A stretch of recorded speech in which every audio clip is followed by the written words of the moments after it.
One of the devices that I've been using of late in my writing is to incorporate among the prose segments of poetry. And the reason for this is really quite, at least apparent to me, but it's quite useful. I previously wrote a little collection of poems called Flickerings, and I found in going through all my poetry that I was as fond of the medium of poetry as I was of just straight prose writing. But what I tried to do in that book and the introduction to it was to insist that in fact good poetry and good prose have a lot in common, a lot more in common than they have differences.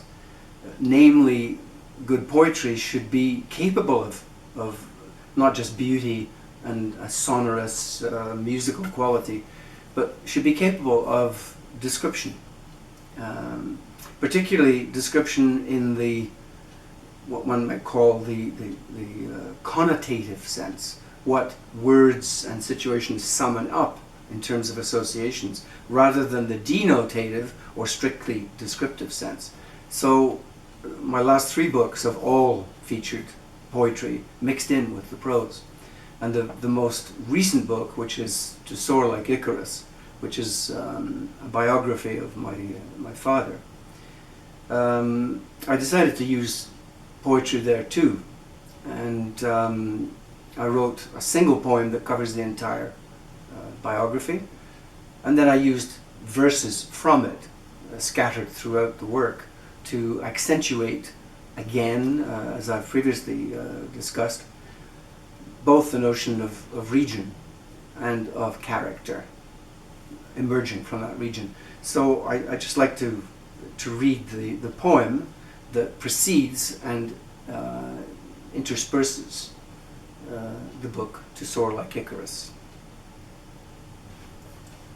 From dark lair beneath the ground he painfully emerged, and found release from Stygian cave and toil, and grimmer destiny did foil. On two-wheeled chariot he fled, and fought his way until he bled, and in fierce risky races drove. To rise above the crowd he strove. Then, new fortune thus achieved, he could do more, and so believed to milk and honey eat his aim, to fame and riches lay his claim.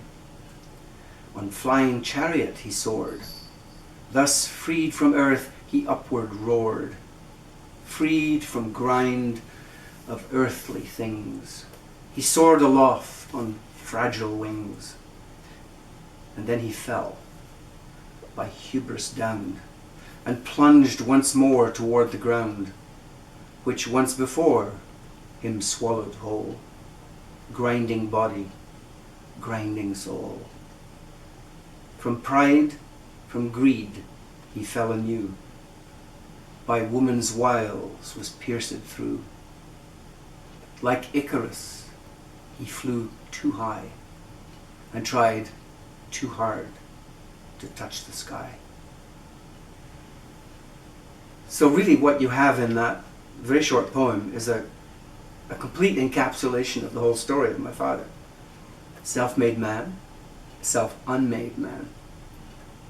Starting with extremely humble beginnings, fighting his way out of working in the coal mines at the age of 12, for heaven's sake. And through various devices such as prize fighting and racing motorcycles, struggled his way up to achieve a certain degree of success, financial success. But within success there are always the seeds of disaster. And just like Icarus, who flew too close to the sun with those glued together wings, and despite warnings from all around, particularly his father, he burned his wings and crashed back down to earth again. But in the process, we see that emerging from that kind of experience, he was a very strong-willed, stubborn, determined individual, and he led a very interesting life. So that's it, using poetry as well as prose to describe both characters and regions, to get inside a person's head as well as simply describing events. From To Soar Like Icarus, that was the introductory poem.